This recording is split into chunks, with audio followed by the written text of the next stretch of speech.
नमस्कार दोस्तों, आपका स्वागत है अपने YouTube चैनल PFP में। आज हम सिम्फनी के बारे में बात करने वाले हैं। कंपनी के बिजनेस को समझेंगे, फंडामेंटल्स को समझेंगे, लॉन्ग टर्म के लिए निवेश करना चाहिए, नहीं करना चाहिए, करना है तो कौन से लेवल पर करना है, इन सभी चीज़ों के बारे में बात करने वाले हैं। तो सबसे पहले कंपनी की वेबसाइट को विजिट करते हैं।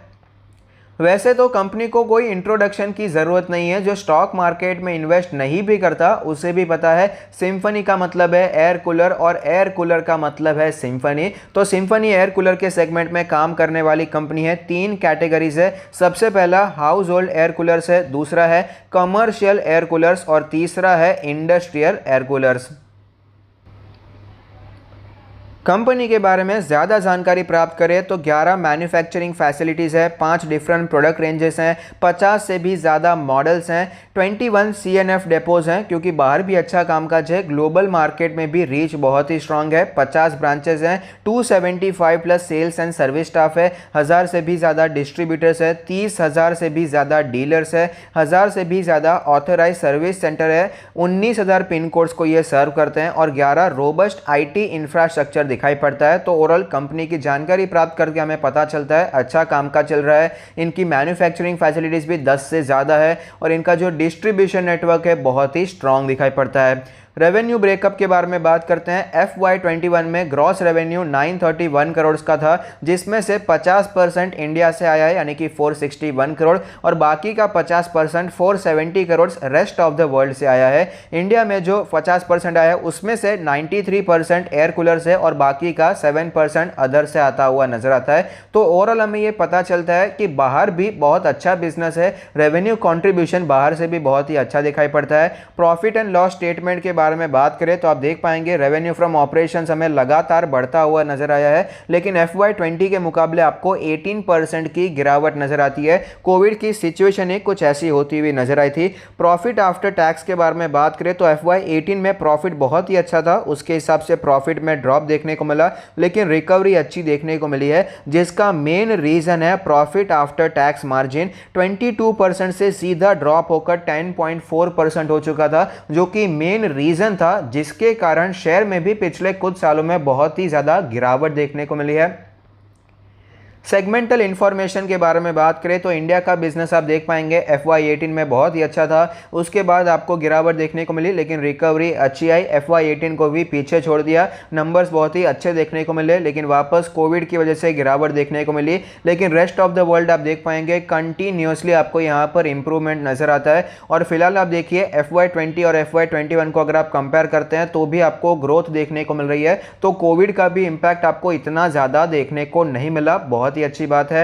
एबिट के बारे में बात कर लेते हैं तो ये एबिट परसेंटेज दिया गया है, ये जो दिया गया है ये मार्जिन है और जो टोटल दिया गया है ये उसका एबिट एब्सोल्यूट फिगर है, तो कंफ्यूज होने की जरूरत नहीं है। तो आप देख पाएंगे FY18 में बहुत ही अच्छा मार्जिन था जो कि आपको एकदम से ड्रॉप होता हुआ नजर आया, जिसके कारण शेयर में गिरावट हुई, लेकिन फिलहाल हमें रिकवरी चलती हुई नजर आती है। कंपनी के कर्जे के बारे में बात करें तो शुरुआत में कंपनी में कोई कर्जा नहीं था, 2015 तक कर्ज मुक्त कंपनी थी, लेकिन उसके बाद आपको कर्जा धीरे धीरे करके बढ़ता हुआ नजर आया है। 19 से 26 से सीधा 187 करोड़ हो चुका है 2019 में और फिलहाल 184 करोड़ का कर्जा है। तो ये आपको पता होना चाहिए, कोई टेंशन वाली बात मुझे दिखाई नहीं पड़ती, क्योंकि कोविड की सिचुएशन में भी कंपनी ने 107 करोड़ का प्रॉफिट कमाया है, उसके हिसाब से 180 करोड़ का प्रॉफिट कोई बड़ी बात नहीं है, कोई बड़ा टेंशन नहीं है। तो टेंशन लेने वाली बात नहीं है, लेकिन आपको पता होना चाहिए कि कंपनी पर कर्जा है। मार्जिन्स के बारे में बात करें तो आप देख पाएंगे एबिटा मार्जिन हो, ग्रॉस मार्जिन हो, बहुत ही बड़ा ड्रॉप देखने को मिला पिछले कुछ सालों में, जो मेन रीजन है जिसके कारण शेयर में भी हमें गिरावट देखने को मिली। 2018 तक सब कुछ बहुत ही अच्छा चल रहा था। कंसोलिडेटेड एबिटा मार्जिन आप देख पाएंगे 32.1% था, लेकिन नेक्स्ट ईयर इतना बड़ा ड्रॉप हुआ, 16.6% का ड्रॉप आपको देखने को मिला, जिसके कारण शेयर में भी गिरावट देखने को मिली है। लेकिन फिलहाल हमें ये इंप्रूव होता हुआ नजर आता है, इंप्रूवमेंट चलती हुई नजर आती है, जो कि ऑफ कोर्स अच्छी बात है। हमने देखा सिम्फनी का जो रेवेन्यू कंट्रीब्यूशन है 50% बाहर से आता है, फॉरेन से आता है। तो ग्लोबल ब्रांड्स भी आप देख सकते हैं, बहुत ही पॉपुलर ग्लोबल ब्रांड्स है। ऑफकोर्स हम यहाँ पर रहते हैं, शायद आपको ये सारी चीज़ें पता ना हो। 4 देशों में काम होता है, ऑस्ट्रेलिया, मैक्सिको, चाइना, यूएसए। इन 4 देशों में बहुत ही अच्छी रीच दिखाई पड़ती है। ऐसा नहीं है कि बहुत ही नया बिजनेस है या नए नए एंटर हुए हैं, पहले से यहाँ पर बहुत साल हो चुके हैं, यह सब मार्केट में भी एंटर हुए और वहाँ पर भी आपको अच्छी रीच दिखाई पड़ती है। वहाँ पर भी मार्केट लीडर पोजीशन पे एयर कूलर सेगमेंट में ये काम करते हुए नजर आते हैं। ओवरऑल इंडिया में भी अच्छा कामकाज है, मार्केट लीडर पोजीशन है। जितना दबदबा ऑफ कोर्स इंडिया में है उतना आपको वहां पर दिखाई नहीं पड़ता, लेकिन वहां पर भी एक अच्छी रीच आपको दिखाई पड़ती है। कंपनी का क्या मानना है आगे जाकर जो कंपनी में ग्रोथ देखने को मिलेगी वो कौन से बेसिस पर ग्रोथ आएगी? तो शॉर्ट टर्म ग्रोथ ड्राइवर के बारे में बात करें, domestic market for house hold coolers, जो घर के लिए कूलर्स लिए जाते हैं, जो डोमेस्टिक मार्केट है इंडिया में, जो घर के लिए कूलर्स बनाए जाते हैं, वहां से शॉर्ट टर्म में ग्रोथ देखने को मिल सकती है, ऐसा कंपनी का मानना है। मीडियम टर्म के बारे में बात करें, export market for house hold coolers, जो घर में कूलर्स यूज किए जाते हैं उसका एक्सपोर्ट करके मीडियम टर्म में एक अच्छा ग्रोथ देखने को मिल सकता है। अगर हम बात करें लॉन्ग टर्म ग्रोथ ड्राइवर के बारे में तो वो है industrial coolers and commercial coolers. इसका रीजन मैं आपको समझाने की कोशिश करूंगा कि लॉन्ग टर्म ग्रोथ ड्राइवर में इंडस्ट्रियल और कमर्शियल को क्यों सिलेक्ट किया गया, हाउस होल्ड को क्यों सिलेक्ट नहीं किया है। अब हाउस होल्ड की जब बात करते हैं तो अभी लोगों की पर कैपिटा इनकम लगातार बढ़ती जा रही है, लोगों के पास पैसा है जो कि वो खर्चा कर सकते हैं, तो एसी लेना वो ज्यादा प्रेफर करते जा रहे हैं। ऑफ कोर्स अभी आपको मार्केट बहुत ही बड़ी है, आपको कूलर की ऑडियंस भी मिल जाती है और एसी की ऑडियंस भी मिल जाती है, लेकिन जिस प्रकार से ट्रेंड चल रहा है हम ये श्योर हो सकते हैं कि आगे आने वाले 10-15 सालों में जो लोग एसी अभी फिलहाल अफोर्ड कर सकते हैं, सपोज वो 100 जन है, तो वो बढ़कर हमें 150 होते हुए नजर आएंगे। इतनी ज्यादा ग्रोथ आपको दिखाई पड़ती है। ऊपर से जो लोन की सिस्टम हो चुकी है, ईएमआई पर पेमेंट हो सकता है, तो ये एक और बूस्ट हो चुका है लग्जरियस आइटम के सेल में। इसी के कारण लॉन्ग टर्म के लिए हाउस होल्ड कूलर से ज्यादा ग्रोथ कर पाना बहुत ही ज्यादा मुश्किल हो जाएगा। इंडस्ट्रियल कूलर और कमर्शियल कूलर्स का सेगमेंट हमें आगे भी बरकरार रहता हुआ नजर आएगा, इसीलिए लॉन्ग टर्म ग्रोथ ड्राइवर में ये 2 सेगमेंट यहां पर कंपनी को दिखाई पड़ते हैं।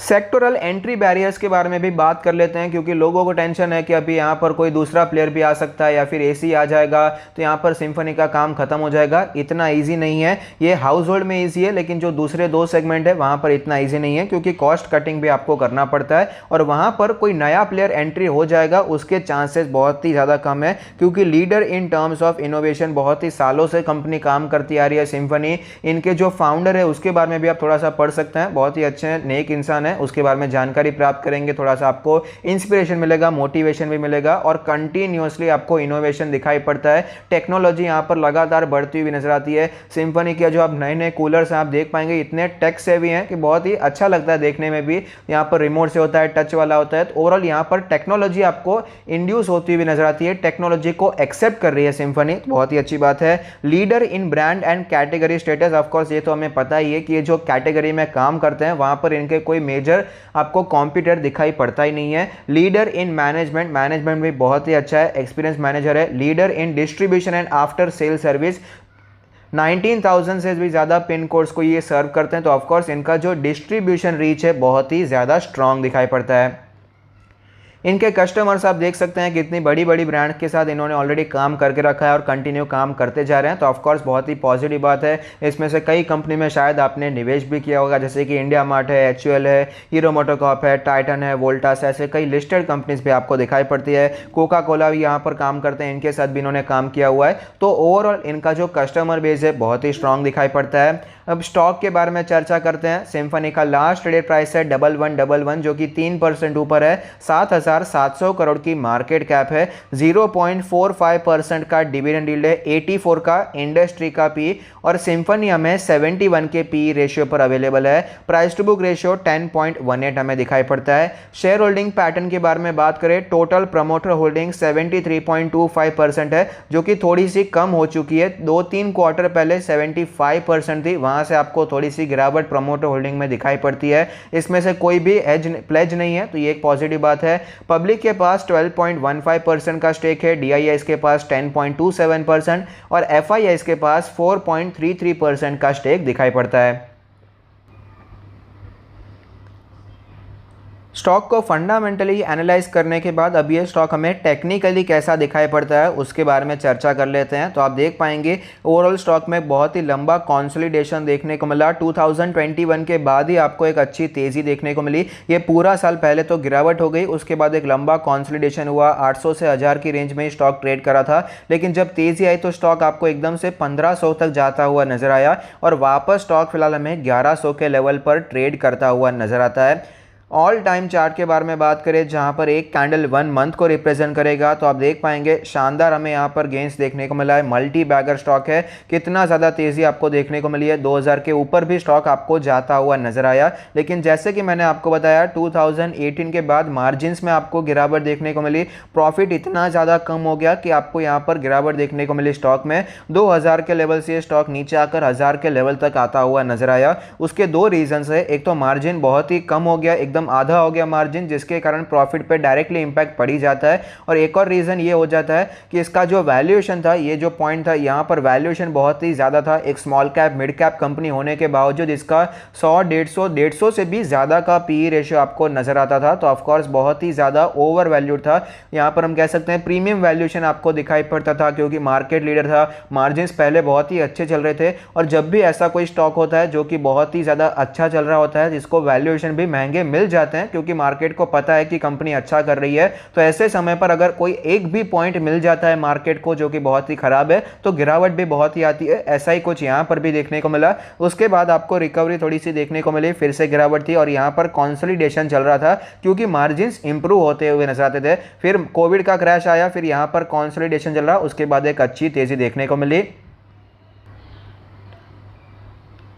टेक्निकली देखें तो सिम्फनी में एक अच्छा ब्रेकआउट हमें देखने को मिल जाता है। आप देख पाएंगे कंटिन्यूसली 2018 से यहाँ पर गिरावट चल रही थी। एक और रीज़न मैं आपको बताना भूल गया गिरावट का, कि स्मॉल कैप इंडेक्स वैसे ही आपको नीचे आता हुआ नजर आता था। स्मॉल कैप में भी गिरावट चल रही थी, तो ये भी एक पॉसिबल रीज़न है जिसके कारण सिम्फनी भी नीचे आ रहा था।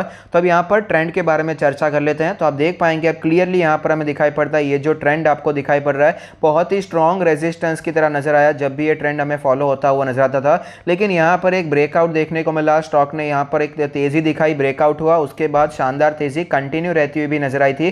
1500 तक स्टॉक गया, उसके बाद वापस आपको गिरावट देखने को मिली है। तो ओवरऑल टेक्निकली यहां पर ऑलरेडी एक अच्छा ब्रेकआउट भी देखने को मिल चुका है। वॉल्यूम्स के बारे में भी एक बार चर्चा कर लेते हैं। वॉल्यूम्स भी बहुत ही अच्छे दिखाई पड़ते हैं, जितने बहुत ही सालों में देखने को नहीं मिले उतने स्ट्रॉन्ग वॉल्यूम में आपको बाइंग होती हुई नजर आती है। आप देख पाएंगे ये जो बाइंग हुई थी यहां पर हमें होती हुई नजर आई, उसके बाद यह जो लेवल है, ये लेवल है, वहां पर आपको बाइंग होती हुई नजर आई है। पहले भी स्टॉक मैंने एनालाइज किया है, आपको मैंने स्टॉक पहले भी बताया था, 800 लेवल के आसपास बताया था। इस जोन में मैंने स्टॉक आपको रेकमेंड किया था। काफी टाइम वेट करना पड़ा, कंसोलिडेशन देखने को मिला, लेकिन उसके बाद एक अच्छी तेजी देखने को मिली। कुछ कम से कम 80-70% के रिटर्न्स देखने को मिले। मेरा मानना है अभी भी ज्यादा देरी नहीं हुई है। जो इन्वेस्ट करना चाहते हैं, मैं इन्वेस्ट की बात कर रहा हूं, ट्रेड की बात नहीं कर रहा है, इन्वेस्ट करना चाहते हैं तो अभी भी इन्वेस्ट करने के बारे में सोच सकते हैं। करंट लेवल मुझे अच्छा दिखाई पड़ता है, इन्वेस्ट करने के बारे में सोचा जा सकता है। आज भी आप देख पाएंगे अच्छा वॉल्यूम देखने को मिला, बाइंग होती हुई नजर आई है, लेकिन आज के दिन हमें प्रॉफिट बुकिंग भी देखने को मिला। तो ओवरऑल यहां पर कंसोलिडेशन कंटिन्यू रहता हुआ नजर आ सकता है। आपको ऑफकोर्स वेट करना पड़ सकता है, जैसा वेट आपको यहाँ पर करना पड़ा था कंटिन्यूसली 6-7 महीने 8 महीने तक कुछ नहीं हुआ था, स्टॉक उसी जोन में ट्रेड करा था, उसी प्रकार से शायद अभी भी आपको वेट करना पड़े। लेकिन फंडामेंटली स्पीकिंग मार्जिन्स थोड़े थोड़े करके इंप्रूव हो रहे हैं, ग्लोबल मार्केट सपोर्ट कर रहा है, रेस्ट ऑफ द वर्ल्ड से जो इनकम हो रही है, रेवेन्यू हो रही है, लगातार बढ़ता जा रहा है। तो ये एक पॉजिटिव साइन मुझे दिखाई पड़ता है। और कंटिन्यूसली टेक्निकली देखें तो भी यहाँ पर बाइंग होती हुई नजर आती है, बार बार यहाँ पर हमें बड़े वॉल्यूम्स में खरीदारी होती हुई भी नजर आ रही है बिना किसी मेजर सेलिंग के। तो मेरा मानना है लॉन्ग टर्म के लिए जो निवेश करना चाहते हैं इसे स्टडी कर सकते हैं, वॉच लिस्ट पर बना कर रख सकते हैं। एक अच्छा स्मॉल कैप है, मार्केट लीडर स्मॉल कैप है, प्रमोट होल्डिंग भी काफी अच्छी दिखाई पड़ती है, फंडामेंटली भी काफी स्ट्रांग है और ओवरऑल एक ट्रैक रिकॉर्ड भी अच्छा देखने को मिला, स्ट्रांग ब्रांड वैल्यू भी है, ग्लोबली भी काफी अच्छा कामकाज चलता है। और मार्जिन में एक ड्रॉप देखने को मिला, ये आपको दो चीज है, एक मार्जिन में बड़ा ड्रॉप देखने को मिला, वो कैसे रिकवर होता है, और दूसरा है कर्जे को कैसे मैनेज कर रहे हैं, क्या वापस कर्जा वापस बढ़ता जाएगा